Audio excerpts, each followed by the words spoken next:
All right. Hey guys, it's Amanda Buckner here, and I am here to tell you a little bit about this everything journal that I've been going on about.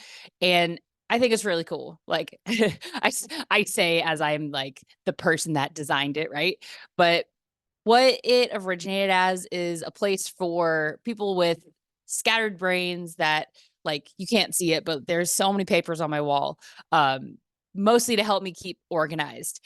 And I've been looking and searching for an organizational binder that will help me keep track of my to-do lists, have my calendar, um, be able to help me track the different facets of the 6 areas of alignment of my lifestyle, and then also not make me just like have to rewrite them every single month, which is very annoying, right? Like I don't know about you, but like I found a calendar where it got close, right? I was able to write down my goals every single month, right?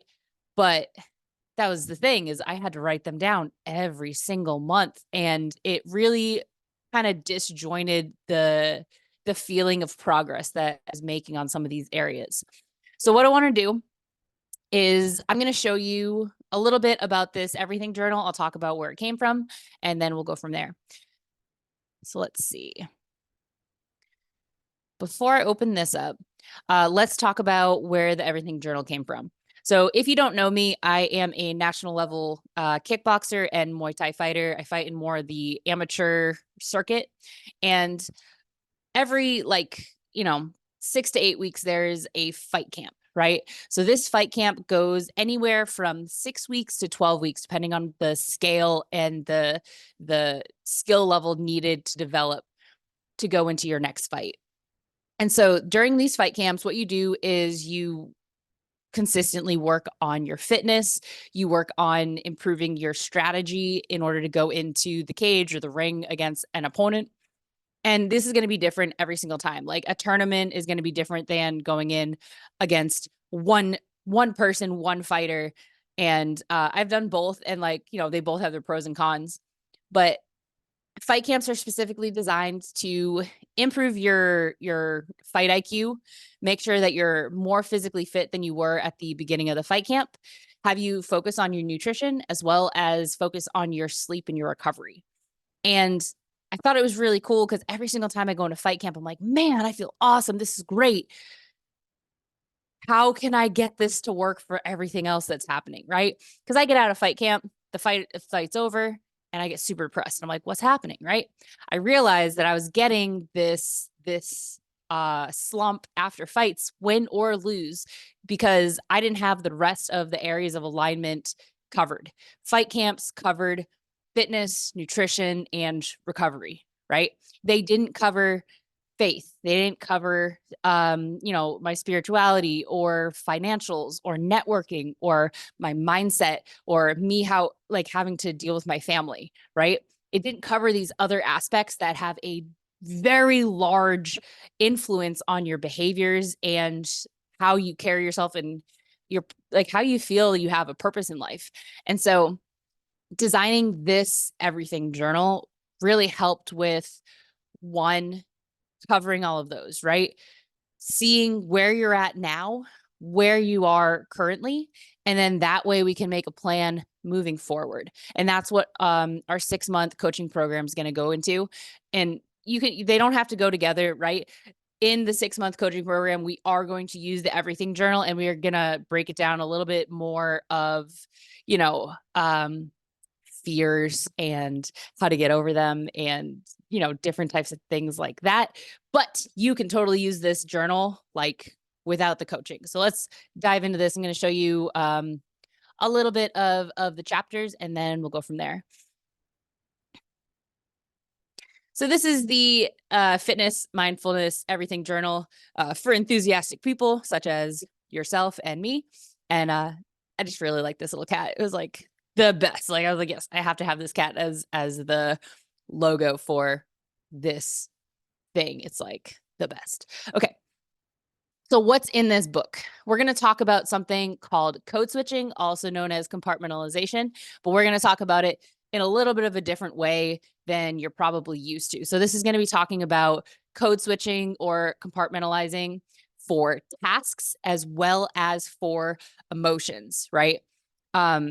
There's been so much research, like there's this book, one of my favorite books here is called Body Mind. There's been so much research into showing that being able to process your emotions fully and correctly is actually going to save you from an early death. And I can't even like say how much that's not over exaggerating the ability to deal with your emotions, but that's like 100% true. It's just, you know, sometimes your significant other breaks up with you at work right before a giant meeting. And you can't just go into your meeting like crying your eyes out, right? You have to compartmentalize and tell your internal self like, okay, this is important, so important that we're going to take time and we're going to deal with this later, but I can't deal with it right now. Okay? And like just having that conversation with yourself of like, hey, I'm not going to not deal with it, but we're going to deal with it like at 5 p.m. when I'm at home and I got like a glass of wine and my favorite romance comedy, right?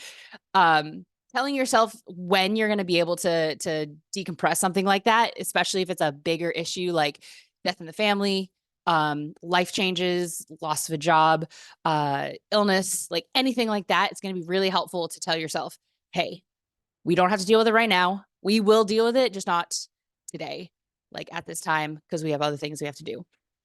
So we're going to talk about code switching and specifically for emotions and for how to properly break down tasks in order to multitask in the best way, right? People say that multitasking is impossible, but there is actually a way that you can multitask. And it kind of goes with that Pomodoro technique. If you've never heard of that, we'll talk about it in a sec. But we're also going to talk about different types of motivation. So intrinsic and extrinsic motivation, such as, like intrinsic motivation is really easy to lose. Like how many people have woken up on a Monday and just like, oh, I don't want to. like like the kid, like your kids are already like crying and like you're like, oh, I forgot to set up coffee. Oh, I forgot to go food shopping. I don't have milk for my coffee. I don't think I have any eggs to make for breakfast. Like you're already overwhelmed and like you haven't even got out of bed, right? So intrinsic motivation is really like that can get brushed aside really easily. But things such as building discipline is going to help with intrinsic motivation when you're not necessarily motivated. And then we're going to figure out, based on your personality type, what drives you, what intrinsically gives you that motivation, and what tactics not to use based on your personality, right? I talk about personal trainers. Personal trainers are a really good example of extrinsic motivation, right? I am a person motivating you, saying like, yeah, you can do it. This is that awesome, right? And you're like, yeah, I could do the thing because she said I could do the thing. This is great, right? A lot of like push-ups, squats, right? That type of thing. But there's different types of extrinsic motivation that will work for some personality types and not for others, right? My personal extrinsic personality and motivation style is more in the positive realm. Whereas I've met really amazing personal trainers that are just like, you can't do this. You can't give me one more push up. Like, you're not worth anything, right? Like, I don't know. Like, whatever it is that they say, I'm not that type of motivator, but there are some people that, like, they get so fired up by someone telling them that they can't do something, of like, oh, yeah, watch me, like 3 more push ups, right? And that's fine. That's like, I'm not saying one is better than the other. It's just some people will get motivated by someone kind of like helping them along and goading them. And whilst others will get motivated by someone saying that they can't do it. We're also going to talk about different ways to be present for your relationships, such as family, friends, and significant others, and also for yourself. Remember, you have a relationship with yourself because you're stuck with yourself for the rest of your life, literally, right? It's the only person that you're going to be with forever. So we're going to talk about different ways to acknowledge your own relationships and make them better, and then also tie them into our other 6 areas of alignment. We're also going to talk about setting and tracking financial goals. And because this ties into the 6-month coaching program we're going to be doing with Omni Integrated. We're going to talk about 6 months tracking, which would be considered a short-term goal, but there's also, short, mid, and long-term goals, all the way up to, like you can have a long-term goal as 20 years. Some people think long-term goals is a year. So it really just depends on, again, who you are, what your perspective on goal setting is, and then how to properly get there. We're also going to talk about the trigger word. I know, faith. One of my like favorite mentors that I've ever met made a really interesting comment. He's like, man, like I say the word like fuck and I say the word Jesus in the same sentence, and some people get way more triggered from me saying Jesus than me swearing.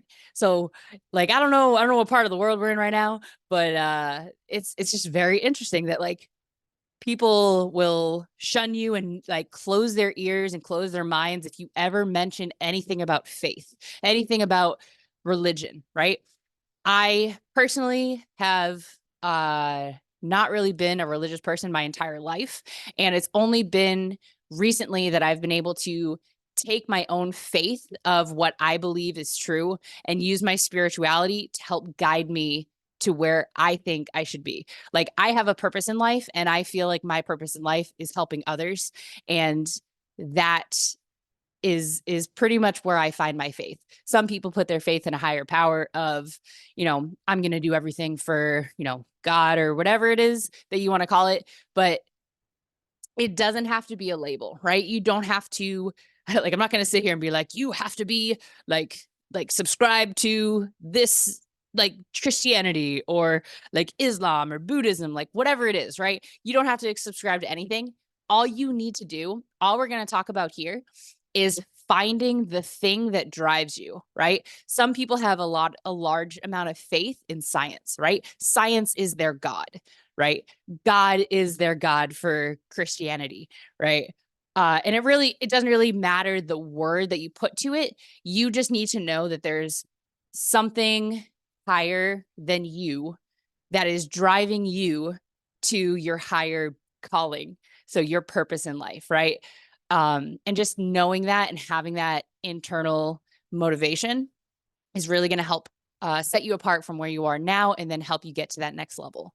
We're also going to talk about community, attracting your tribe to your vibe, not trying to, make yourself get morphed into a cookie cutter gingerbread and fit in with the other gingerbreads. It was like around Christmas that I'm recording this. So of course, like everything Christmas is on my mind, but we're going to talk about how you attract the people that are like you to your vibration instead of trying to dull down your own vibrations to fit into somebody else's tribe. And there's like a really big difference between those. Also, I'm a fitness person, right? I'm originally a personal trainer. Before that, I was a career counselor in the Navy. Before that, I was an imagery analyst and intelligence specialist in the Navy, right?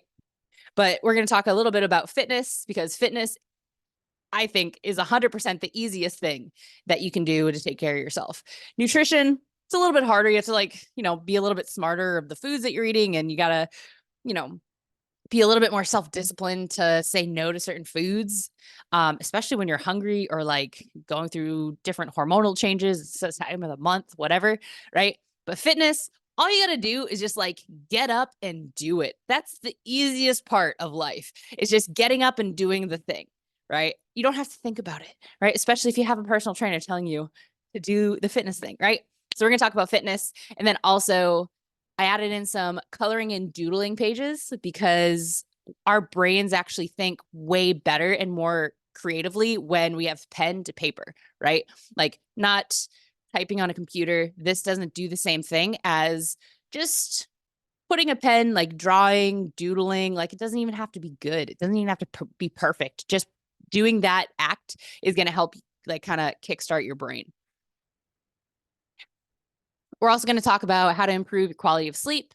I already talked about the personality test just a little bit, but we're going to talk about who you are when you're stressed, and then who you are when you're growing and functional.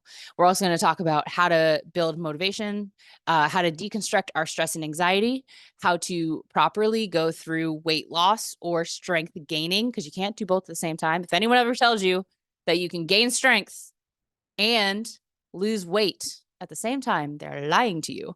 Because one, I'm just going to tell you, weight loss, you have to be in a calorie deficit, whereas mass gaining, like muscle building, you have to be in a calorie surplus. Okay. So they don't like, they literally can't exist in the same environment. Okay. So we're going to talk about brain fog busters, how to go about your day without being like, what was I doing again? Oh, I need to look up that thing. You know, like you pick everything like, what was I looking up? Like that moment where you're frustrated of like, oh, what was the thing I was going to do? It's very frustrating, right? We're going to get rid of that. We're also going to train yourself to make a commitment and also how to live up to your own expectations. I know I just told you a lot of things, right? But that's just the general overview of what you're going to find inside this book. It's like just the few months that I've been working on this and kind of aligning my own life to this. I've seen some crazy drastic changes that I'm not even like, you know, erasing the whiteboard of my life and rewriting it from scratch. I'm using the framework that my life is already in, right? I get up at, 7, I do this, blah, blah, blah, blah, blah. My day usually ends at 10, right? And I'm not going like, all right, now you're going to wake up at 10 a.m. and now we're going to we're going to move you to a night shift. No, that's terrible. That's a terrible idea, right? We're going to take that general framework of what you're already doing, what you already are inclined to do. And then we're just going to change a few things, right? Just like changing your diet, right? It's not a super hard diet of cutting everything. It's changing a little thing of like, oh, how about almond milk instead of oat milk in your coffee? Okay, you know what? You have a brownie for a snack. Why don't we have yogurt, right? And it's like you're already having a snack, you're already having that coffee. We're just changing a little bit of things. I'm talking nutritionally, right? Just as a little bit easier to understand, right? But you're just changing a little bit of things just for you to be able to still be on that track of progress, but you feel like you're not really changing too much. So I'm going to stop talking here. I'm going to give you guys the link for joining me this Friday, and we're going to literally make a game plan of all of these different areas, and it's only going to be an hour. So I'm just going to give you guys the PDF, and then we're going to talk about the game plan, okay? Of what it would look like for like the next month, how you would change your lifestyle to the 6 different areas of alignment and how to replicate that in your own life. And then also I'm going to give you guys the link to sign up for the 6-month coaching program, which is going to start in January, coinciding with New Year's resolutions and going into 2024. I think it's going to be really, really strong to kind of go into the new year as a new person and taking a little bit of our old self along with us. So I'll send you all that and let me know what you guys think. All right, I'll see you guys Friday. Bye.